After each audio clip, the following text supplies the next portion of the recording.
Talking about the Riffe Euro today. We're gonna go ahead and talk.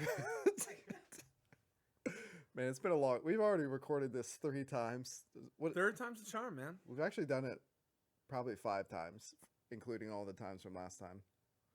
Yeah, but let's just say third time's the charm. All right. This is the charm. And I feel like not only is this the first time, but this is the first podcast. We finally chased out all the gremlins. Knock on freaking wood. I mean, we've got a few gremlins running around here. But for the most part, I think that this is what we had envisioned the podcast looking like, as far as the equipment goes. Yep. Now we just got to work on studio space a little bit. White walls are driving me a little bit batty, but we'll get there. We will get there. We will get there. We're set on the equipment side for the most part, but now we need to work on the studio, on our space. There you go. So the Riffe Euro is what we're talking about today. Yep. We're going to be taking a look at some of the pros and the cons of this landmark gun, the flagship, so to speak, from Riffe. I wonder if they would agree with that. If they're like, yeah, the Riffe Euro is our flagship. I don't know. It's their best gun. I feel like it is. I really like it. I think it's like the industry standard Euro gun. It is. They set the bar with this gun. They set the bar. Yeah. Exactly. That's a perfect way to say it. They set the bar. But you're going to hear all about it tonight on the Xhale podcast. We are live. I'm here. I'm your host, Eric Strauss, with Rodman Lees. I'm here with Rod. We're all over the place today. Whatever. Yeah. Let's just get into it. We're starting off by thanking our sponsors, Florida Freedivers, for starters. We are recording here at their fine shop on North Lake Boulevard here in North Palm Beach. And definitely give them a shout on Instagram if you want to hear from them. There you go. Largest freedive and spearfishing shop in the nation. Yep, at FL Freedivers. And check out, they have a new website up and running, flfreedivers.com. Be sure to check them out because they got some sweet stuff. Also, Teach Me to Freedive if you want to take some FII sanctioned freedive or spearfishing courses. Check them out on Instagram at Teach Me to Freedive. As well as Ballast Freediving. If you need some sweet gear, hats, gloves, what you need, they got it. There you go. I am at Ballast Freediving on Instagram. Check them out. Perfect. Check them out. Yeah. All right. Yeah. So Florida Freedivers Gun of the Month. Every month, Florida Freedivers trying to throw out a little promotion, give divers a little bit of a discount, yep. and just promote a gun that maybe you've seen but didn't know much about. And some months the guns are like, we did Sea Sniper last month. So on the West Coast, guys are definitely gonna know about it. So like California. Florida, not as much traction. This gun, though, the Riffe Euro, I feel like you've been in spearfishing a little while. You've been in some dive shops. You've at least got the chance to look at it. They're a pretty common gun. Some of the different things that. You're good. Don't mind me. All right, Eric's getting wild over here. So some of the different things that set this gun apart, and when someone's like, hey, why should I buy this gun instead of the other gun? I'm like, well, it's why do people buy like a Mercedes-Benz over a Honda Civic? They're both got 4 tires and an engine and are going to get you to where you want to go. It's those little things and like the shootability of the gun. And right off the bat with the open track, that's what I really like. The Euro is the Riffe Euro is that open track gun. Shoot those big shark fin tabs out of. It's super quick gun, super fast to load, and one of the main reasons for that is that magnet track. So you can see that shaft, it just snaps in there. It's not in camera right now. What about now? You want action cam? Hit me with the action cam. We'll see how it goes. All right, there you go. Is it focused? Yeah. Looks good. Look at that. Can you see how that's just... Oh, that's perfect. Snapping in there. So that magnet in that magnet track, I feel like that's enough time snapping that bad boy in and out. But in that magnet track, it really helps loading. If you ever try to load like a rail gun, something like that, or open track gun, and not being able to just slam that shaft into the mech and have it click in right away, that magnet track's gonna fix that. You know, it keeps it in that track. Plus, that's a really deep track that in there, so it's not gonna go all cattywampus on you. It's gonna slide in there pretty good, which is an awesome feature. It's one of the nicest open tracks I've seen as far as function and usability. They must have it patented, that Magnetrack, because I don't understand why Oh, every other yeah. company doesn't do that. They have to. And it's like that's part of the reason I like open track and open muzzle guns is being able to just throw the shaft through the bands, lock it in, and go ahead and do my wraps. I don't have to worry about trying to feed it through the top of the muzzle or feed it into the track.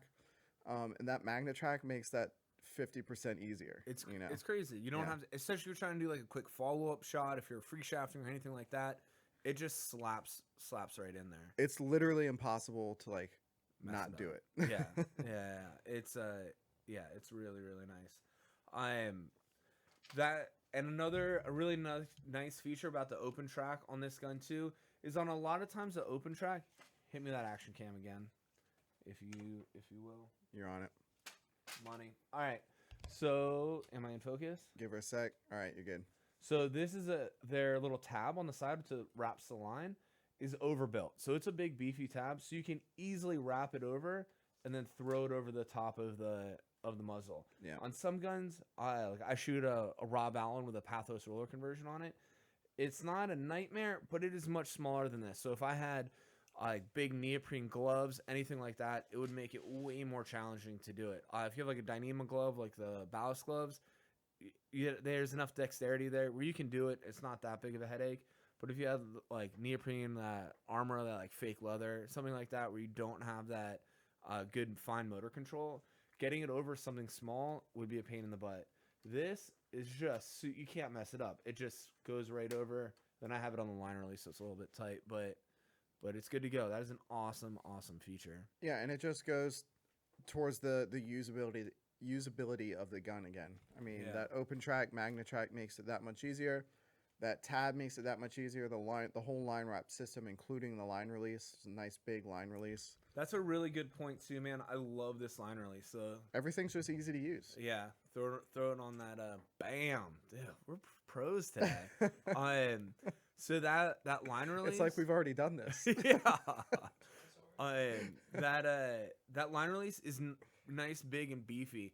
On a lot of guns, it's just not. So if you have like a pin line release or just ones that don't have that nice sickle shape to them, it isn't going to hold that line really well. Especially if you get any kind of like pull on this. Let's say you're trying to like run a breakaway system. Any kind of pull will pop that line off that line release. Like I have guns where I've wanted to run a double wrap, but they just won't take 2 wraps to like 300-pound mono. It just keeps popping off, and that's super frustrating. One perfect example of that is the Pathos D'Angelo 2. I think it's the 2 handle with the pin line release. Doesn't hold mono very well. Yeah. It just makes it tough to make your wraps. Yeah. And did you mention your Pathos muzzle that you use, like when you were talking about the wrap tab? Yeah. So again, that's everything. All that stuff adds up to just an easy to use gun. For sure, it's night and day. So that's like some of the features of the open track. I really like the enclosed track as well, and we'll probably get back to this gun as well. But that enclosed track is pretty sweet too, as far as enclosed tracks go. I'll grab that bad boy. And the enclosed track Riffe Euro, man, we were waiting for that gun for a long time. Yeah. Riffe was under a lot of pressure to make this gun with an enclosed track version, and I don't remember exactly when it was a few years ago. No, man, maybe 2. Maybe 2. Gotcha.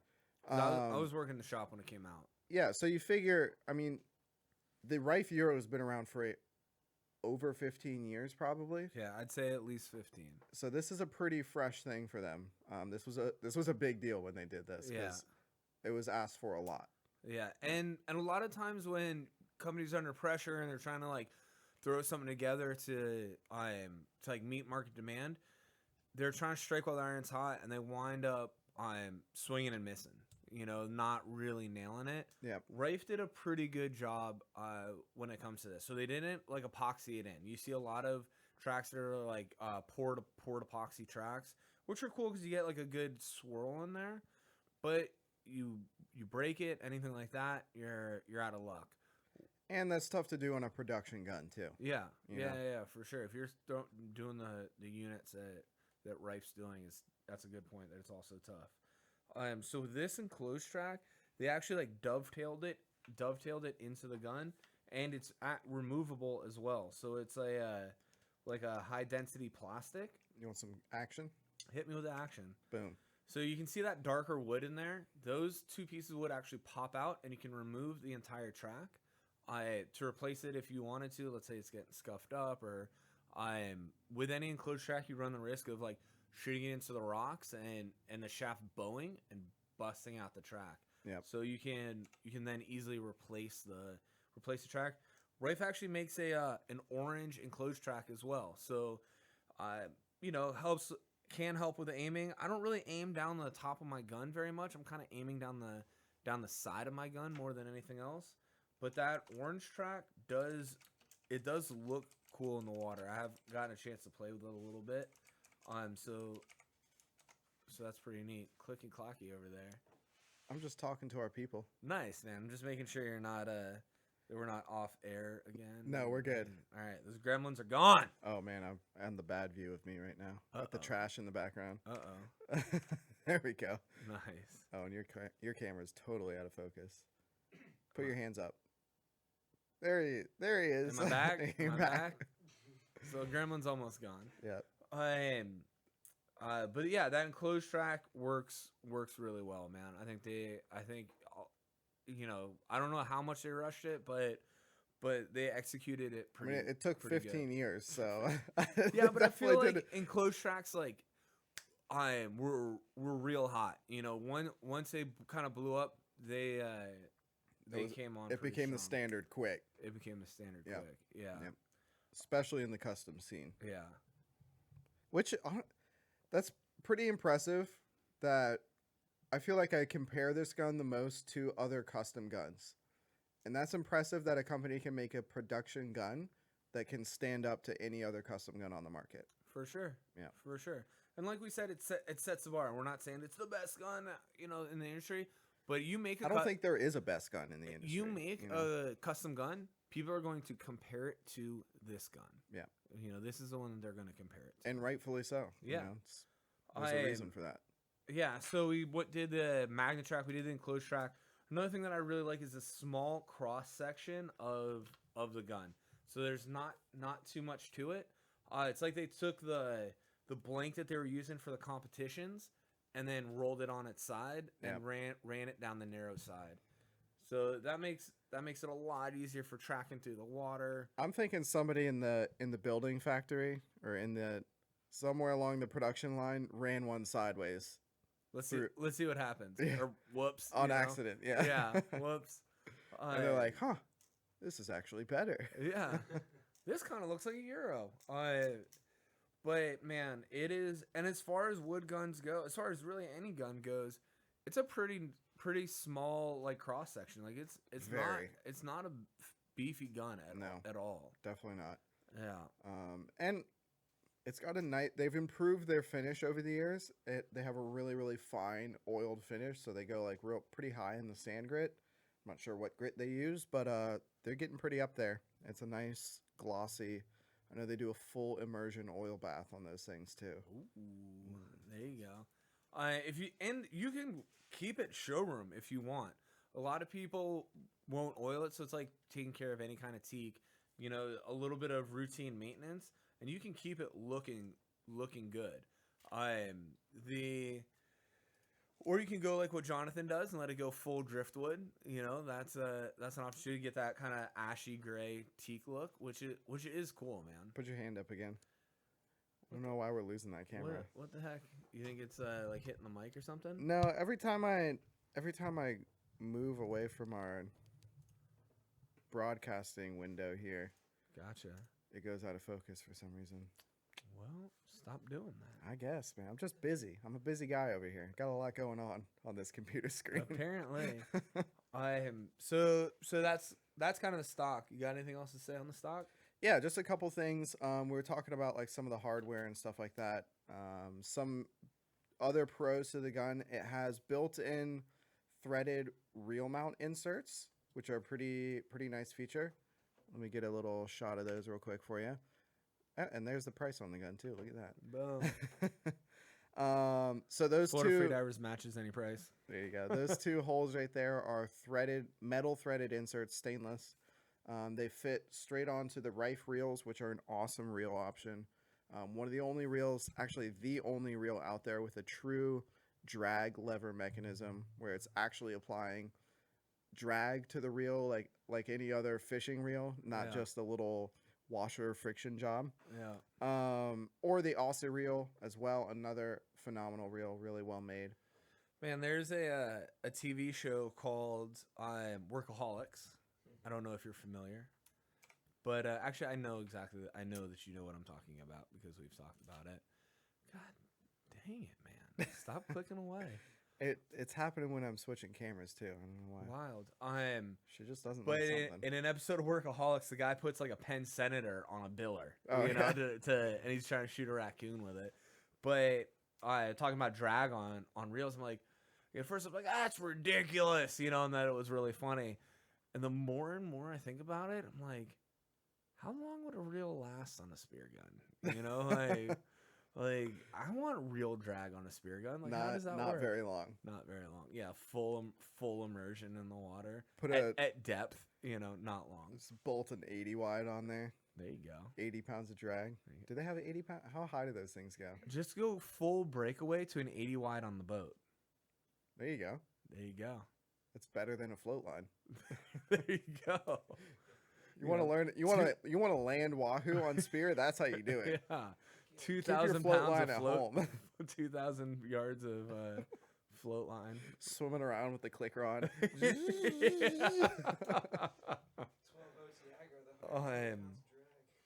There you go. Let's see if I can't. Did we talk about the safety? We did not. So, I'm forgetting about because we already did this. Yeah, so we haven't done it, but we can throw that on the stock. The stock has just a really nice safety. Oh, sorry, I'm not filming you there. There you go. Boom. Am I in it? You're in Am it. I focused? Bang. Bang. It's a really nice positive Boom. detent on the safety. It works well. And given, a lot of guns out there just have poorly designed safeties or safeties that really just don't work. This is one that's not added as an afterthought. It's put in there as a functional safety, and it works well. For sure. That doesn't mean you're gonna forget to turn it off when you go to shoot a fish, though. No, I am one of the biggest not hang-ups I have with safeties, but they've always been super annoying because they're either hard to manipulate, like a Rob Allen, or they're just like a crossbar safety. And there's several custom gun companies that run a crossbar, and the Rob Allen one is just so hard to manipulate that if you do forget it, you remember on your dive, you're screwing with that instead of paying attention. And that crossbar, you go to throw it in like a spear gun holder or something like that, easily break it off, and it just always has felt chintzy to me. Like you said, like an afterthought. Yeah. I really like the Riffe safety. Like you said, it's not going to stop you from going to pull the trigger on a fish and nothing happening. But and at the same time, it's not. I don't trust it 100% either. If the bands are loaded, the safety is off. Yep. But I do like Treat it like a firearm. You don't point that thing at anything you don't want to kill. Yep. They also pre-drilled a hole through the stock for you to attach like a float line, or a lot of scuba guys will attach it straight to their BC, stuff like that. So it is nice that they did drill a hole in it. It's a nice beveled hole in there. Yeah. So people aren't bringing it to the shop and be like, hey, drill a hole into my, And then they're asking you, well, what did you do to, seal that up after you drilled it? Yeah. I mean, it's teak. Yeah, just get it wet. That'll seal it up.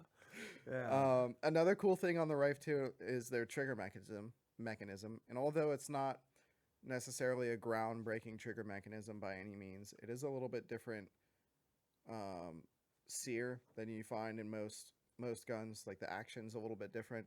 But the cool part about it that I like is it has a little built-in silencer or a dampener, so to speak, which is right in the very tippy top Let's see. of that thing. Oh, Oh man, nailed the there we mic. go. So you can see that little black That dot. little black dot. That is a rubber insert, and it's made to dampen vibration when you pull the trigger. So it's like a limb saver on a bow, something like that. Yeah. If, Kind of a cool feature. Whether I Yeah. don't know if it actually works or not. I mean, I feel like the Riffes are a little bit more quiet than it. I don't know. the I would say silent hunter. maybe that's where the name, why they have that name. You know. Yeah. Man, this Yeah, thing is yeah. just. I don't like having this mounted to myself. Well, quit wiggling.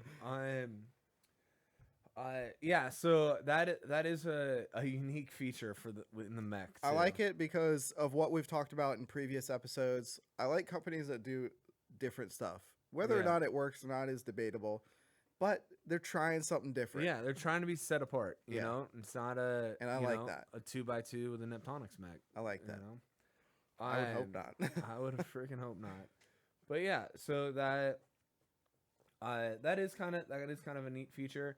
The stock also comes in two options. It comes in your standard option as well as the X. So if you ever like the Riffe Euro X, it is an extended stock, so you can hip load it, designated by obviously the much longer hip extension, but it has a red butt on it as well. Yep. So if you're into hip loading, they got an option for you. Yeah, and it's a great gun. A lot of scuba guys run this gun. Yeah. It's a great little scuba gun, Yeah. especially in like that 100 centimeter range, 90 to 100 centimeter with the extended stock enclosed track. Pretty solid scuba gun. Yeah. See a lot of guys running those things if I around was here. on scuba, I would definitely be shooting open track though. But that's, I mean, I that's would- just me, I 'cause would on too, but- scuba, you're shooting in holes so often. Yeah, but that all the scuba guys around here run enclosed tracks. Yeah. I mean, Yeah. that's just what it is. They Thank like you- those gadgets. Thank dude. you, Koa. You know, like but yeah. I mean, hey, run what you think is gonna work. Run what you best. brung. Yeah.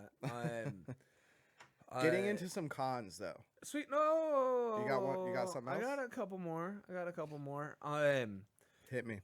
The shaft that it comes with is a money shaft. I really like the Riffe shaft. They do make a quality shaft. They People like, say that they're soft. You're running into the same issues with any stainless shaft. Yeah. They're gonna be a little bit softer. for sure. Riffe makes a quality shaft for sure. I like the size of their shark fins. It's a little bit larger of a shark fin tab on there. Makes loading it a little bit easier. I like that. I don't notice it affecting accuracy that much. Mm. And those tabs are welded on there properly. I can't tell you. I've seen hundreds and hundreds of shafts through the shop in 3 years. Like more shafts than I want to admit to. Especially like doing inventory counts and stuff like that. But it's amazing how shoddy some of those welds are. Mm. Every Riffe shaft, the welds are on point. They do a really good job with like laser welding those shafts on there. Yeah, and here's something that sets apart shaft companies, spear shaft companies to me is if you order the same Riffe shaft, every single one's gonna look exactly the same. Yeah. You won't be able to tell them apart. Whereas you get like cheaper shafts and every single one's going to look different. The tabs are going to be in different spots. The tabs are going to be different shapes. They're set apart a little. Set apart different ways. Yeah. Like the notch is going to be ground differently. Like Yeah. you just don't get the same thing twice, and you're out of focus again if you don't mind putting your hand up. Jeez. I wonder if that's just too far away or I don't know what the deal is there. It's not liking something. Hold on. See if we give it a little. Is it picking we up? go. Is it picking up something weird? It's picking up something, but I it's don't good know. now. All right. All the floppers are always tuned well. You know, like little attentions to detail like And that. what that comes down to is quality control, Yeah. which is what you get from a big company, Yeah. a big successful company like Riffe. Yeah. You get really good quality control. Successful for a reason. And like you said, they're soft, so they don't corrode though. They don't really rust. You run like on one end of the spectrum, you have something that like never rusts, never corrodes, and I've found stainless steel shafts on the bottom, especially like in the Bahamas, like stainless sling shafts that have like stuff growing on them. And you just take like your gloved hand and wipe it down. It looks showroom, you know. I mean, Yeah. a little bit of pitting maybe, but I mean, it looks brand new. Yeah. And on the other end, you get like some sort of South African steel, gun shaft that's you're basically shooting rebar. You breathe on it wrong, it's gonna start to rust on you. And I've seen people shoot them in where the mono goes through, or whatever your shooting line is, Dyneema. It's so rusted that it just pops through, and they bring it in, and it's the whole back end is completely rusted through. Yeah. So I've seen, but they don't bend. They're rock hard. they're super strong. They stay sharp forever. And I've seen them so pitted that you could almost see through the shaft in some spots. Yeah. This guy brought one in and was like, "Is this safe to shoot?" It's like, no. Yeah. No, dude, I can see daylight through your shaft like that. That's bad. That's not what you want. Yeah, and so I think Riffe kind of hit a little bit of a sweet spot there between that corrosion resistance and especially if you're traveling with your gun, corrosion resistance and strength. Yeah. You're gonna have, you use your shaft enough, you shoot enough fish, especially any kind of fish with some size or fish in the reef, your shaft's gonna get bent. That's just part of it. All right, now we can go to cons. Let's get into some cons. And we don't have a ton, but the biggest one to me is the handle. And grip, some people love, let's say the grip, because it's actually a pretty good handle. Yeah. The grip itself, I'm not a fan of. I think it's way too small. There's something weird about it. Like it's too small. It gets your hand really tight into the stock of the gun. I feel like it almost pinches your hand in the back right here.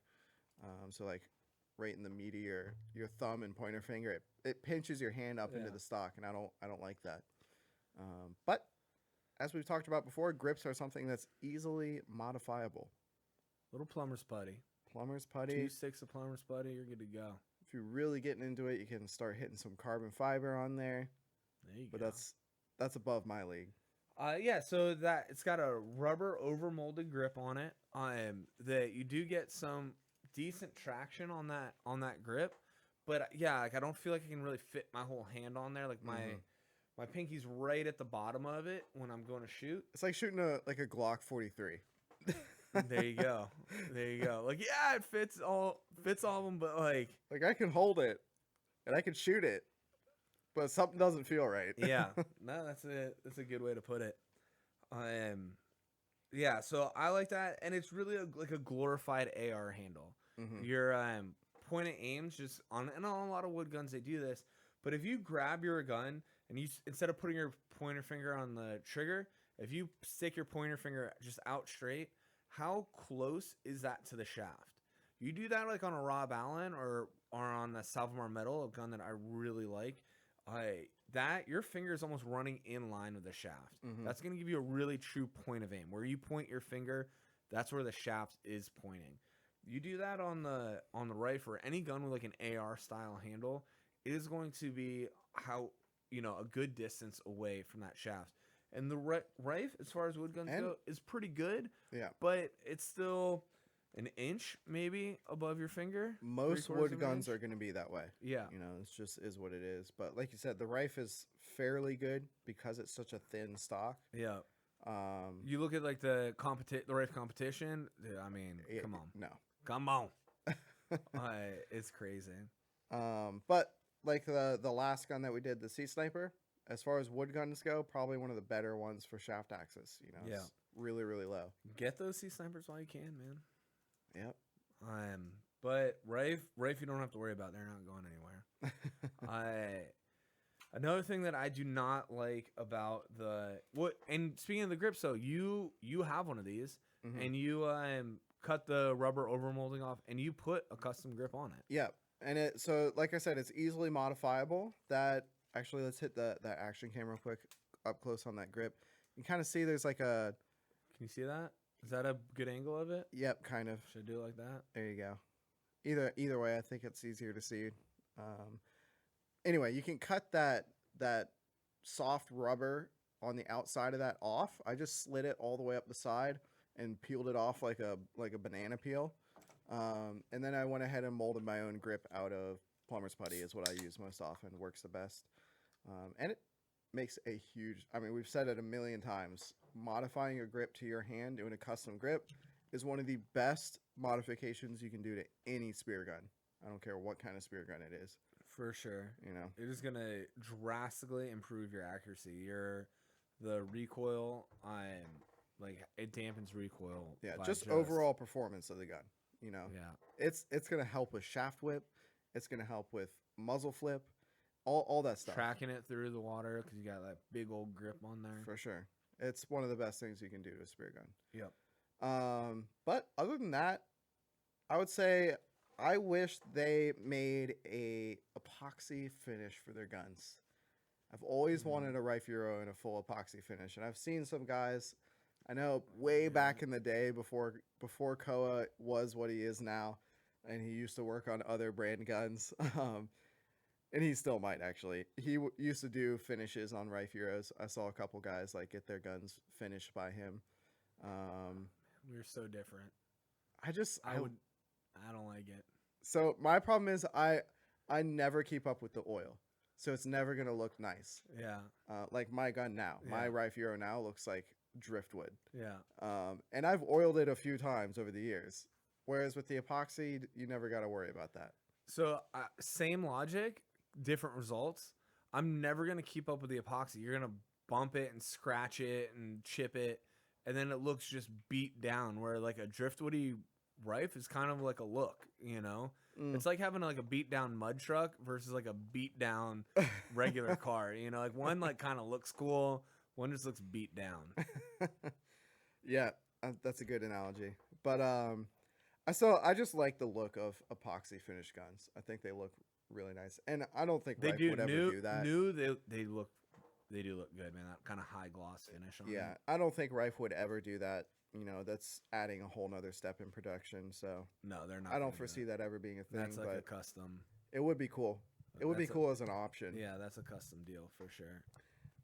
Another thing too, I mean, the Riffe, because it's a production gun, you can get into this gun for a really, like you saw before when the price tag was up on camera.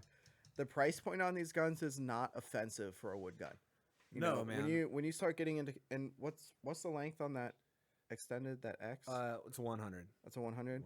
So once you start getting into custom guns of these kind of lengths, I mean, you're looking at $700-800 plus. Yeah. And this is an X, so it's gonna run you that, you know, extra material, right? Because you're using that much more wood. Yep. They charge more for that. And for the X. enclosed it's an track enclosed track. costs a little bit more as well. Yeah, for sure. But overall, very, very affordable wood gun. For what you're getting, definitely one of the best bang for your buck wood guns out there. You know, you can get into cheaper wood guns, like a Biller. Yeah, you the know. one But 100. what's your bang for a buck on a Biller 54? 100. The 100's like $550, something like that. The 100 open class. There you go. So is it a cheap gun? No. Is it a high value gun? Yes. And there's sure. definitely a difference between price and value. Yeah. And it wasn't really until I sat down and started making a pros and cons list for this gun that I was like, man, I freaking like the Riffe Euro. It's a good gun. I do hate pigtail swivels though. Oh. I'm not a fan of pigtail swivels. And Nolan Sidorf, if you ever listen to this, man, you're wrong. He likes pigtail swivels. He's wrong. Flat wrong. There's a guy in here the other day that I was getting like some bungees and stuff for him. He's like, you got those like pigtail things? It's like, yeah, I got them. What you want one for? Yeah. I was like, use this clip. This is way better. He's like, no, I mean, I just kind of like the pigtail. It's like, all right, for one, here's the pigtail. You see the price tag on that thing? Yeah. Those things are like $12. All right. The snap clip is like $5. Exactly. That alone Yeah. is the only reason for me. It's way faster to open and close a snap swivel than it is to like do the little twisty deal on a pigtail. If you can't squeeze open a snap swivel, you know, do some one of those, workouts. one of those little hand grip squeezy things. like- Yeah, exactly. Figure something out. And then people are like, oh, well, it's stronger. It's stronger. If I was ever in a point where I thought my 500-pound test snap swivel was gonna break, I'd be using a shackle. Like I'm not gonna go quick release on that One way or the other. on that point. Yeah, it's either snap swivel or it's gonna be shackled. The only time I've ever seen a snap swivel straighten out was one of Jonathan's when he shot like a 100-pound amberjack, and it just straightened the thing out. But it also turned out that the thing wasn't actually clipped. Yeah, I was gonna say that. Yeah, so if you don't clip a snap swivel, she'll straighten out pretty good. She'll, there ain't no stopping that. Yep. But And you clip man, it. Jonathan came at me like that was my fault. I know, Jonathan, you're out there somewhere. That was your fault. There you go. There you go. But that definitely happens to the best of it. And with a pigtail, you don't have to worry about that. It's either on there or it ain't. Yep. But so you gotta like not. And dude, that, I guess, is it the first ring on the pigtail? Yeah. There's some that you just can't get. Yeah. I mean, I've put those things in the vise with gloves on and pliers, and I can't get them past that first ring Yeah. on the pigtail. You gotta like actually put it in the vise and squeeze it together and Yeah. like bend it permanently. They say that's like a little bit of the trick is you kind of push on it and bend it, and as well as like giving yourself like a little bit of slack so you can like wrap it all the way around. But no, they're not better. They Man, suck. I've tried Like- tried all the tricks. Yeah, like I I'm don't- saying they're not good. I'm not trying to like justify pigtails here. you over there pumping them up like no, it's some kind like of. how I started. I hate pigtails. We're both heavy on the same page there. Yeah. All right. Nice. And then I will say, if you want to keep the Riffe in Riffe parts, you're gonna pay. The Riffe bands, stupid Yeah. expensive. Which the Riffe is- shafts, expensive. Riffe, anything, Riffe, expensive.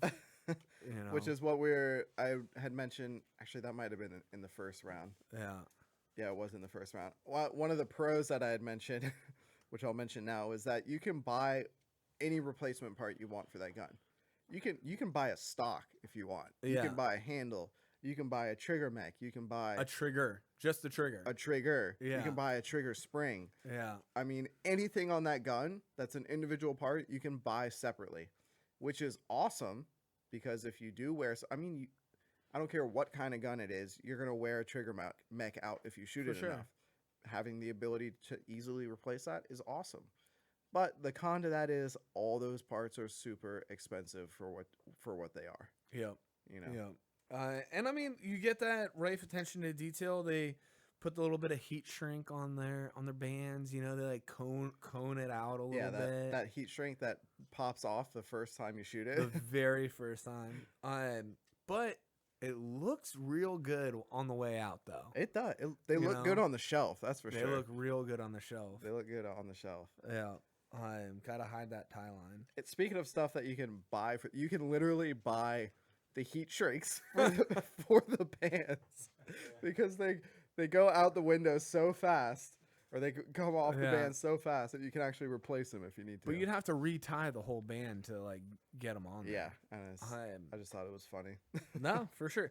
You want to talk about some expensive? You want to talk about some markup?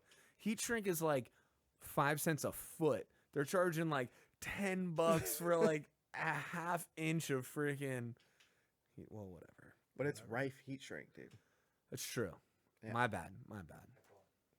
Very high quality. So yeah. So the Riffe parts are expensive, but the Riffe gun itself, I think, is an awesome value. For sure. It's not cheap, but man, you're getting a lot of it. It's the difference between a Honda and a Mercedes. Yeah, and no wood gun is cheap. yeah, You're paying a premium for a wood gun no matter what. Yeah, for sure. It's quieter. Looks better. Yeah. So if you're in the market for a wood gun and you want something that's the best value for your dollar, get a Riffe Euro. You're not going to be disappointed. Florida Freedivers Speargun of the Month for March. Riffe Euro. Check them out. And they throw a little discount on there. Yeah, man. Sweet. I think that kind of covers it up. I think so. Any other questions you guys have on these guns, feel free to message us on Instagram at Xhale Freediving. More than happy to answer any questions about them, or just check out Florida Freedivers. All the staff there can definitely help you out anything you need to know about these things. So, Rodman _ FII. man, nobody wants to look at your Instagram. Come on, hit it up. Slide in them DMs. All right. Nobody. All right, man. You'll get I think we did it. 0 DMs out of that. Well, I think all of our 6 viewers and 4 of them are my Wait. mom. I think we're good. We had 4 total viewing. Nice. 2 currently still watching. 1 of them is us. Perfect. All right, man. Sweet. Thank you guys for tuning into this episode. We will see you in the next one. See you guys. Later.